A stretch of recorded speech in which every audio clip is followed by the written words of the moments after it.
Chapter 13. David consulted with the captains of thousands and of hundreds, even with every leader. David said to all the assembly of Israel, If it seems good to you, and if it be of the Lord our God, let us send abroad everywhere to our brothers who are left in all the land of Israel, with whom the priests and the Levites are in their cities that have suburbs, that they may gather themselves to us. And let us bring again the ark of our God to us, for we didn't seek it in the days of Saul.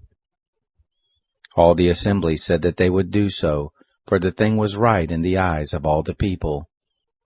So David assembled all Israel together, from the Shihor, the brook of Egypt, even to the entrance of Hamath, to bring the ark of God from Kiriath-Jearim.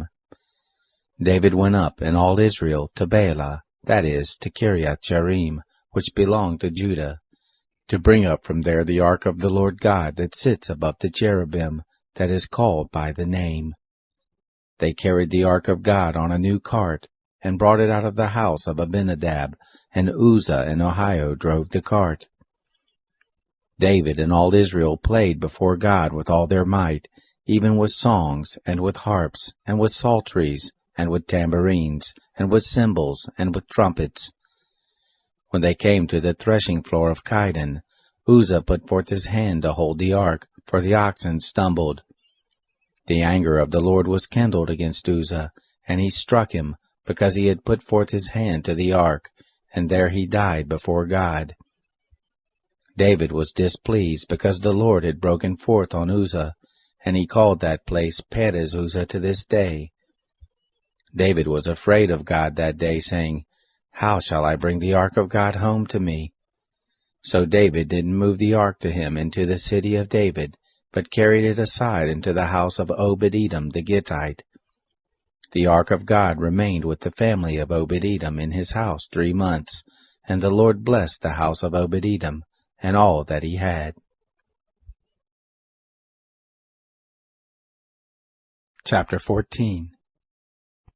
Hiram king of Tyre sent messengers to David, and cedar trees, and masons, and carpenters to build him a house. David perceived that the Lord had established him king over Israel, for his kingdom was exalted on high, for his people Israel's sake. David took more wives at Jerusalem, and David became the father of more sons and daughters. These were the names of the children whom he had in Jerusalem: Shammua and Shobab, Nathan and Solomon, and Ibhar and Elishua, and Eliphet, and Nogah and Nepheg, and Japhia, and Elishama, and Beliada, and Elephalet. When the Philistines heard that David was anointed king over all Israel, all the Philistines went up to seek David, and David heard of it, and went out against them. Now the Philistines had come and made a raid in the valley of Rephaim. David inquired of God, saying, Shall I go up against the Philistines, and will you deliver them into my hand? The Lord said to him, Go up, for I will deliver them into your hand. So they came up to Baal Perazim, and David struck them there. And David said, God has broken my enemies by my hand, like the breach of waters. Therefore they called the name of that place Baal Perazim. They left their gods there, and David gave commandment, and they were burned with fire. The Philistines yet again made a raid in the valley. David inquired again of God, and God said to him, You shall not go up after them.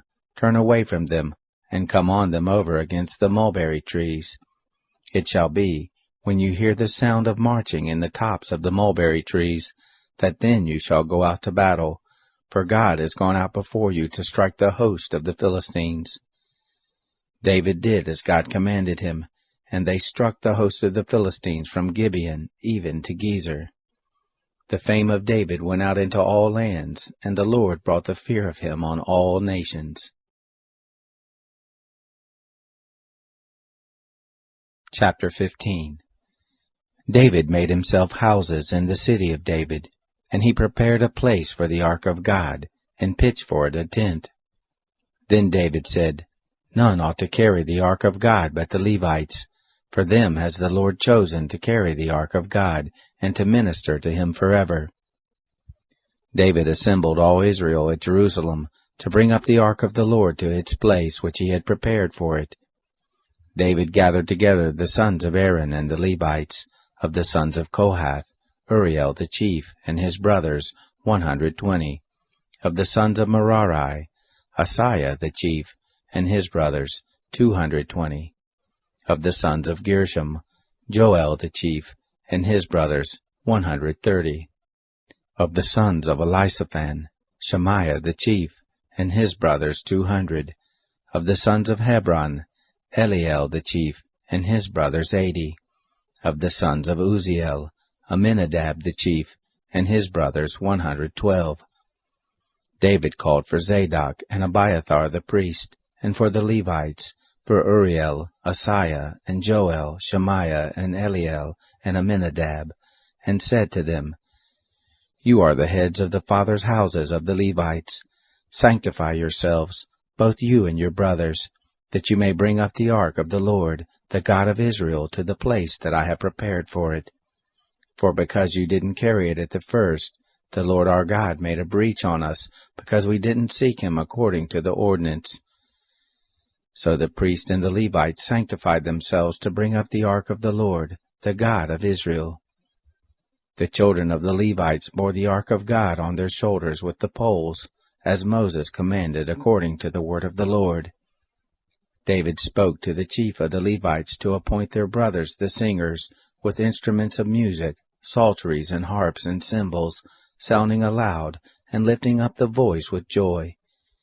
So the Levites appointed Heman the son of Joel and his brothers, Asaph the son of Berechiah, and of the sons of Merari their brothers, Ethan the son of Cushiah, and with them their brothers of the second degree, Zechariah, Ben, and Jaziel, and Shemiramoth, and Jehiel, and Unai, Eliab, and Benaiah, and Maaseiah, and Mattathiah, and Alephalu, and Micaiah, and Obed-Edom, and Jael the doorkeepers.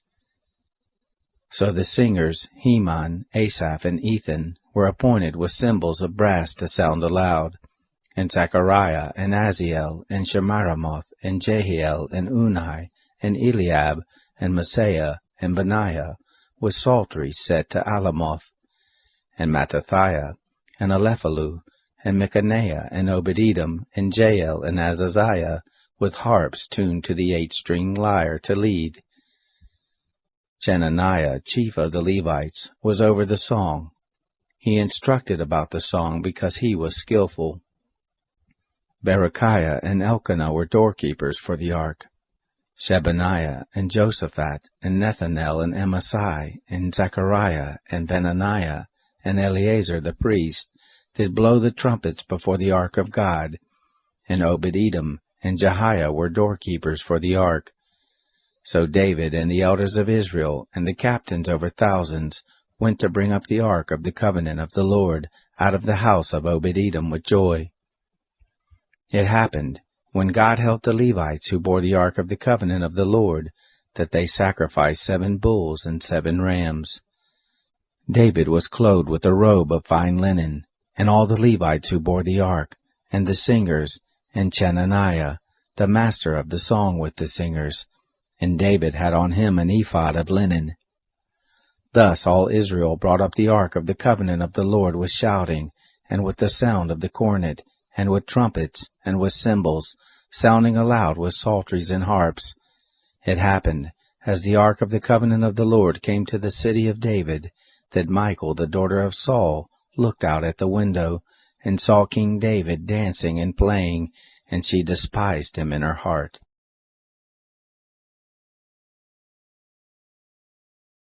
Chapter 16.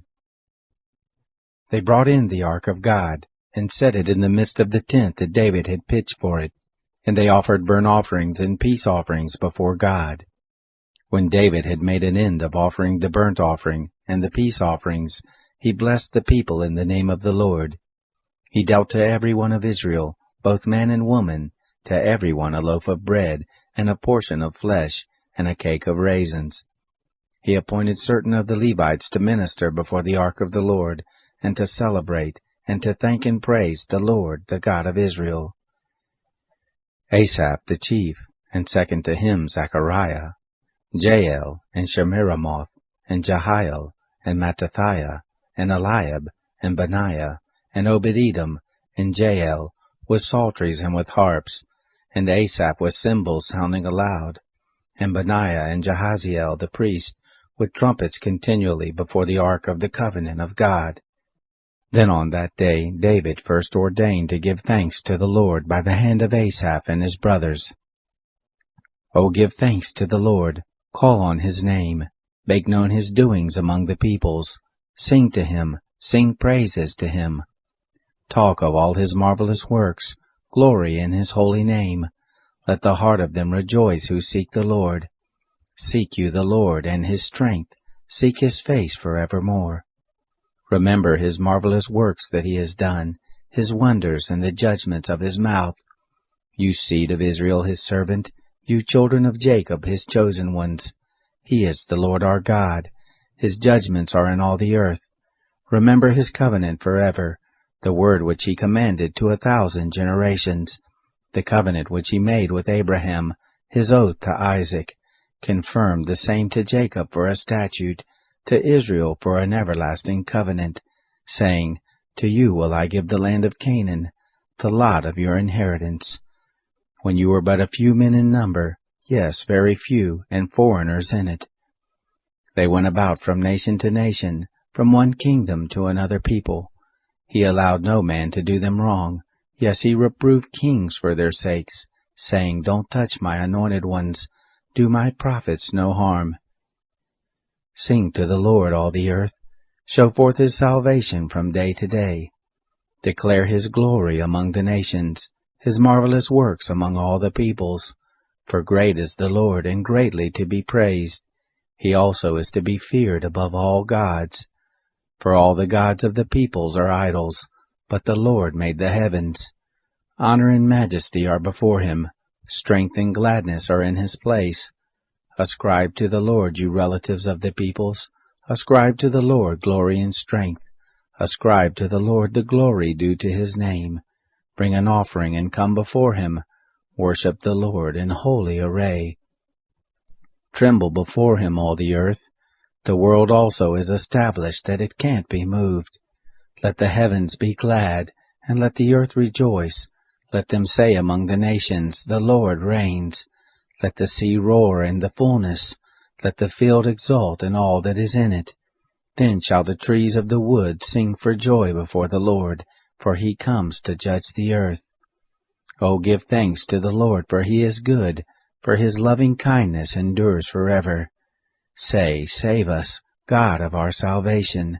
Gather us together, and deliver us from the nations, to give thanks to your holy name, to triumph in your praise. Blessed be the Lord, the God of Israel, from everlasting, even to everlasting. All the people said, Amen, and praised the Lord. So he left there, before the ark of the covenant of the Lord, Asaph and his brothers, to minister before the ark continually, as every day's work required. And Obed-Edom with their brothers 68. Obed-Edom also the son of Jeduthun and Hosah to be doorkeepers. And Zadok the priest and his brothers the priest, before the tent of the Lord in the high place that was at Gibeon, to offer burnt offerings to the Lord on the altar of burnt offering continually, morning and evening, even according to all that is written in the law of the Lord, which he commanded to Israel.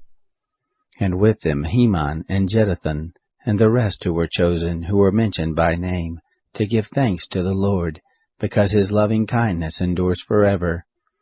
And with them Heman and Jeduthun with trumpets and cymbals, for those that should sound aloud, and with instruments for the songs of God, and the sons of Jeduthun to be at the gate. All the people departed every man to his house, and David returned to bless his house.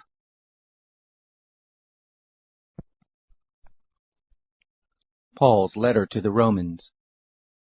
Paul, a servant of Jesus Christ, called to be an apostle, set apart for the gospel of God, which he promised before through his prophets in the Holy Scriptures, concerning his Son, who was born of the seed of David according to the flesh, who was declared to be the Son of God with power, according to the Spirit of holiness, by the resurrection from the dead, Jesus Christ our Lord, through whom we received grace and apostleship, for obedience of faith among all the nations, for his name's sake, among whom you are also called to belong to Jesus Christ. To all who are in Rome, beloved of God, called to be saints, grace to you and peace from God our Father and the Lord Jesus Christ. First, I thank my God through Jesus Christ for all of you, that your faith is proclaimed throughout the whole world. For God is my witness, whom I serve in my spirit in the gospel of his Son, how unceasingly I make mention of you always in my prayers, requesting, if by any means now at last, I may be prospered by the will of God to come to you. For I long to see you, that I may impart to you some spiritual gift, to the end that you may be established, that is, that I with you may be encouraged in you, each of us by the other's faith, both yours and mine. Now I don't desire to have you unaware, brothers, that I often planned to come to you, and was hindered so far, that I might have some fruit among you also, even as among the rest of the Gentiles. I am debtor both to Greeks and to foreigners, both to the wise and to the foolish. So, as much as is in me, I am eager to preach the gospel to you also who are in Rome. For I am not ashamed of the gospel of Christ, for it is the power of God for salvation for everyone who believes, for the Jew first, and also for the Greek. For in it is revealed God's righteousness from faith to faith, as it is written, But the righteous shall live by faith. For the wrath of God is revealed from heaven against all ungodliness and unrighteousness of men who suppress the truth in unrighteousness, because that which is known of God is revealed in them, for God revealed it to them.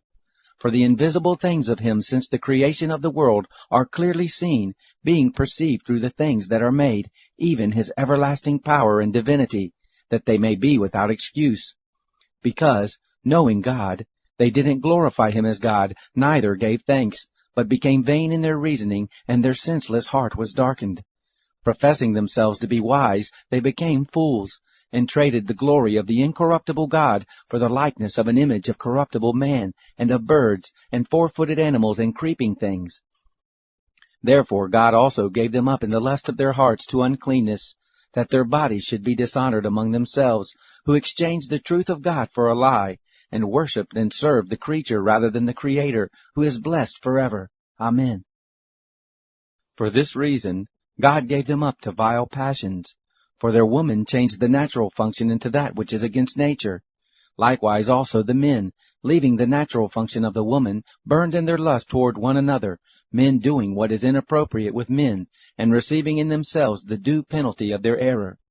Even as they refused to have God in their knowledge, God gave them up to a reprobate mind, to do those things which are not fitting, being filled with all unrighteousness, sexual immorality, wickedness, covetousness, maliciousness, full of envy, murder, strife, deceit, evil habits, secret slanderers, backbiters, hateful to God, insolent, haughty, boastful, inventors of evil things, disobedient to parents, without understanding, covenant breakers, without natural affection, unforgiving, unmerciful, who, knowing the ordinance of God that those who practice such things are worthy of death, not only do the same, but also approve of those who practice them.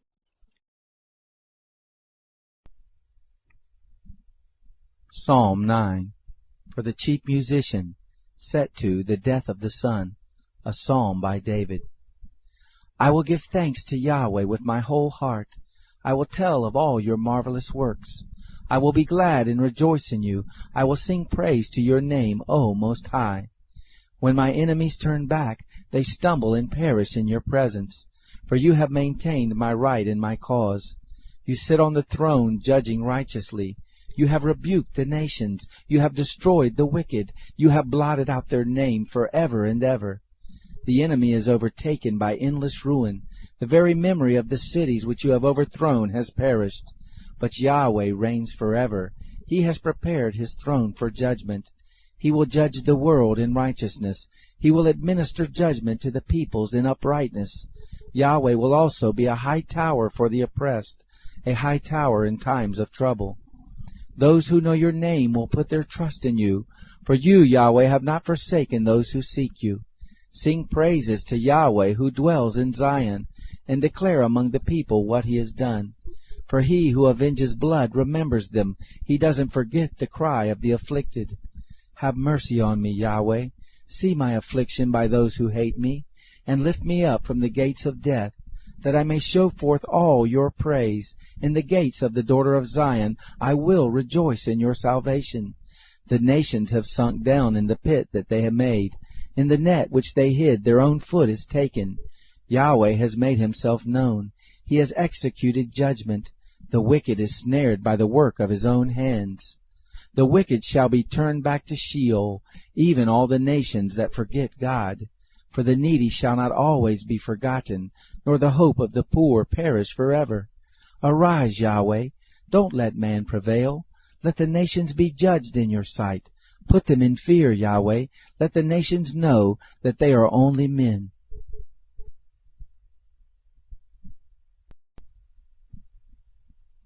Psalm 10. Why do you stand far off, Yahweh? Why do you hide yourself in times of trouble?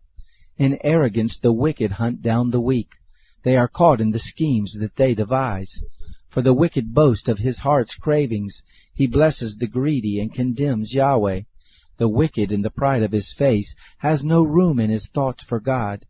His ways are prosperous at all times. He is haughty, and your laws are far from his sight. As for all his adversaries, he sneers at them. He says in his heart, I shall not be shaken. For generations I shall have no trouble. His mouth is full of cursing, deceit, and oppression.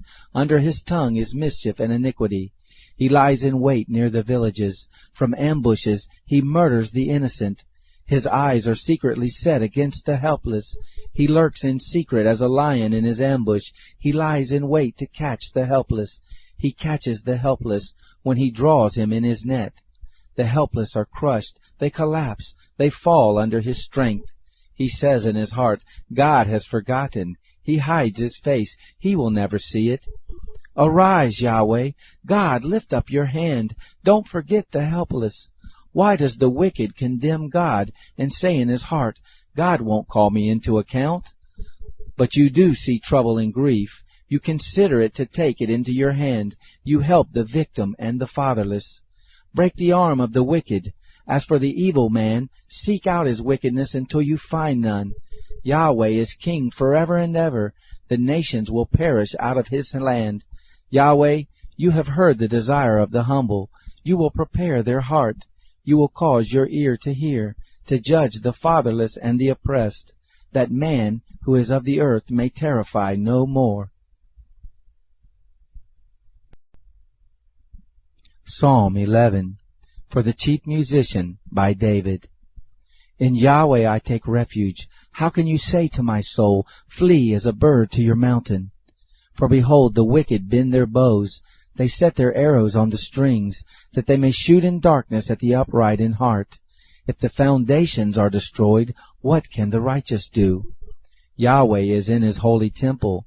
Yahweh is on his throne in heaven. His eyes observe. His eyes examine the children of men. Yahweh examines the righteous, but the wicked and him who loves violence his soul hates. On the wicked he will rain blazing coals. Fire, sulfur, and scorching wind shall be the portion of their cup. For Yahweh is righteous. He loves righteousness. The upright shall see his face.